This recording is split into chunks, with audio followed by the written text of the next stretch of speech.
Defending champion Bangladesh চ্যাম্পিয়নের মতোই উঠে গেল এশিয়া কাপের ফাইনালে।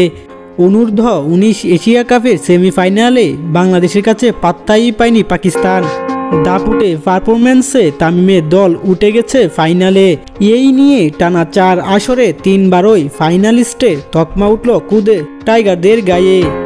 অন্য সেমিফাইনালে শ্রীলঙ্কাকে হেসে খেলে হারিয়ে ফাইনালে জায়গা করে নিয়েছে ভারত। আগামী 8 ডিসেম্বর দুবাইয়ের ফাইনালে বাংলাদেশের মুখোমুখি হবে ভারত। দুবাই আন্তর্জাতিক ক্রিকেট স্টেডিয়ামে টস ভাগ্য এসেছিল বাংলাদেশ অধিনায়ক আজিজুল হাকিম তামিমের পক্ষে। টস জিতে তামিম প্রথমে ফিল্ডিংয়ের সিদ্ধান্ত নেন, আর তাই এই সিদ্ধান্তকে দারুণভাবে কাজে লাগান টাইগার বোলাররা।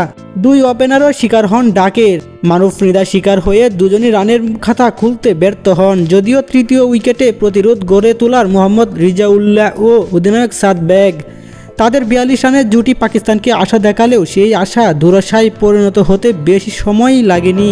দলীয় 49 রানের তৃতীয় উইকেট হারালে আবারও খেই হারায় পাকিস্তান।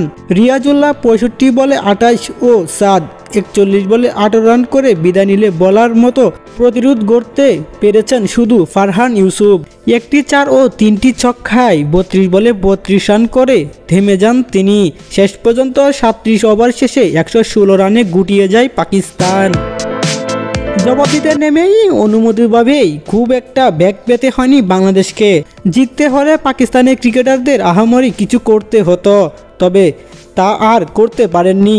বাংলাদেশও তাই দাপুটে জয় নিয়ে পা রেখে ফাইনালে অর্ধশতক হাঁকিয়ে জয় তাড়িত করেন অধিনায়ক তামিম।